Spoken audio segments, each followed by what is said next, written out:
할렐루야. 사랑하는 대강의 가족 여러분, 오늘 하루도 하나님의 말씀과 동행하는 삶이 되길 소망합니다. 오늘 함께 나눌 하나님의 말씀은 다니엘 5장 13절에서 17절 말씀입니다. 이에 다니엘이 부름을 받아 왕의 앞에 나오매 왕이 다니엘에게 말하되 내가 나의 부왕이 유다에서 사로잡아 온 유다 자손 중에 그 다니엘이냐? 내가 내게 대하여 들은즉 내 안에는 신들의 영이 있으므로 내가 명철과 총명과 비상한 지혜가 있다 하도다. 지금 여러 지혜자와 술객을 내 앞에 불러다가 그들에게 이 글을 읽고 그 해석을 내게 알게 하라 하였으나 그들이 다 그 해석을 내게 보이지 못하였느니라. 내가 내게 대하여 들은즉 너는 해석을 잘하고 의문을 푼다 하도다. 그런즉 이제 내가 이 글을 읽고 그 해석을 내게 알려주면 내게 자주색 옷을 입히고 금사슬을 내 목에 걸어주며 너를 나라의 셋째 통치자로 삼으리라 하니 다니엘이 왕에게 대답하여 이르되 왕의 애무는 왕이 친히 가지시며 왕의 상급은 다른 사람에게 주옵소서. 그럴지라도 내가 왕을 위하여 이 글을 읽으며 그 해석을 아뢰리이다. 아멘. 바벨론의 벨사살 왕은 연회 중에 손가락이 나타나 글자를 쓰는 것을 보고 엄청난 공포에 휩싸이게 되었습니다. 이 글자 해석을 알기 위해서 박사들과 술객들과 점쟁이들을 불러보았지만 아무도 글자의 뜻을 아는 사람이 없었습니다. 그때 태후의 제안을 받아들여 다니엘을 불러오게 합니다. 그리고 그에게 바벨론의 박사들이 해석하지 못한 이 글자의 뜻을 해석한다면 큰 상급을 내리겠다고 말합니다. 16절에 내가 내게 대하여 들은즉 너는 해석을 잘하고 의문을 푼다 하도다. 그런즉 이제 내가 이 글을 읽고 그 해석을 내게 알려주면 내가 자주색 옷을 입히고 금사슬을 내 목에 걸어주며 너를 나라의 셋째 통치자로 삼으리라 그랬습니다. 이 자주색 옷을 입힌다는 것은 왕의 버금가는 높은 벼슬과 명예를 주겠다는 것입니다. 왕이 신하에게 자주색 옷을 입히는 것은 이 사람을 왕처럼 대하라고 공포하는 것입니다. 또 금사슬을 목에 걸어준다는 것은 왕이 손수 금 목걸이를 하사하겠다는 뜻입니다. 이건 역시 왕의 버금가는 권력을 주겠다는 뜻입니다. 마치 왕의 반지를 끼워주는 것처럼 왕 같은 권력이 그에게도 있다는 것을 말합니다. 또한 셋째 통치자로 삼겠다는 것은 왕 다음의 자리에 앉히겠다는 뜻입니다. 벨사살 왕은 아버지 나보니두스와 섭정하고 있었습니다.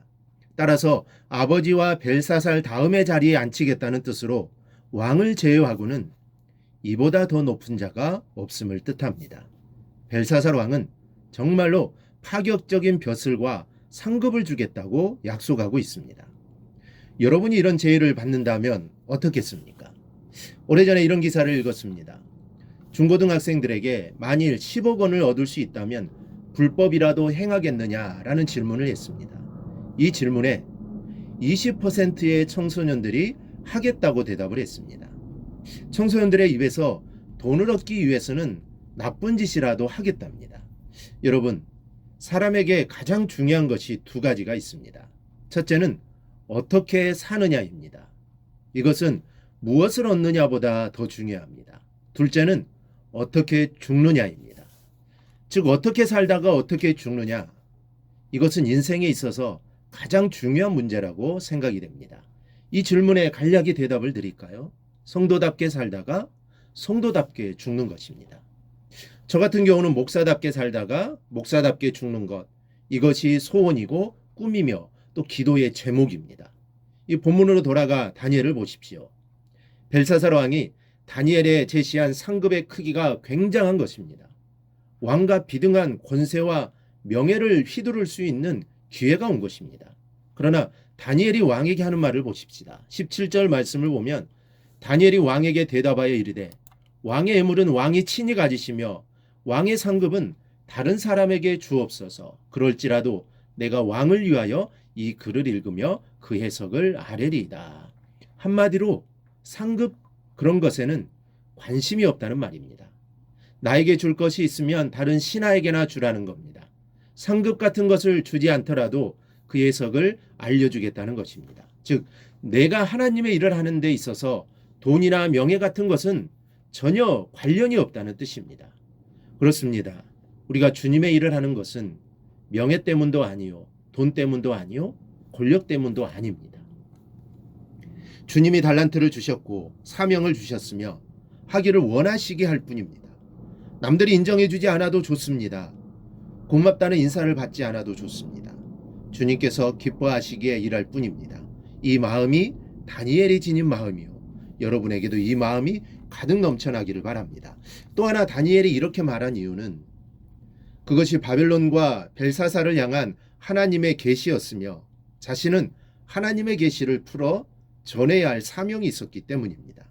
다니엘이 해석해야 할 신비 문자의 내용은 어떤 것이었습니까? 그것은 벨사살과 바벨론 제국의 멸망에 관한 것이었습니다. 사실 그대로 전한다고 생각해 보십시오.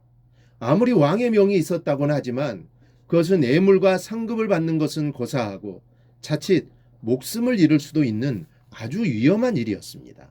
더군다나 당시 벨사살은 다니엘이 믿는 하나님을 업신여기며 성전 기명으로 주응을 돋우며 불경을 일삼았던 악인입니다.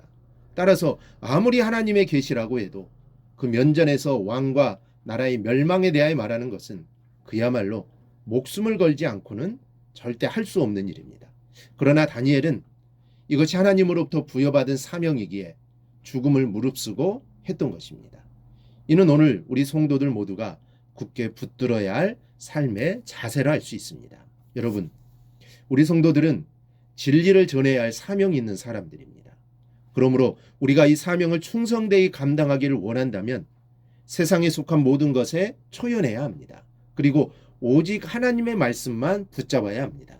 그럴 때 어떤 상황 속에서도 하나님의 사명을 잘 감당할 수 있습니다. 올 한 해 우리에게 어려움들이 많이 생길 것입니다. 하나님의 일을 하는데 방해하는 일들이 생길 수도 있습니다. 하지만 그럴 때라도 오직 사명 붙잡고 주님 붙잡고 승리하길 바랍니다. 그리하여 하나님께 영광 올려드리기를 주님의 이름으로 축원합니다. 오늘 묵상한 말씀을 굳게 잡고 삶으로 실천하며 살아내는 대강의 모든 성도들이 되기를 축복합니다.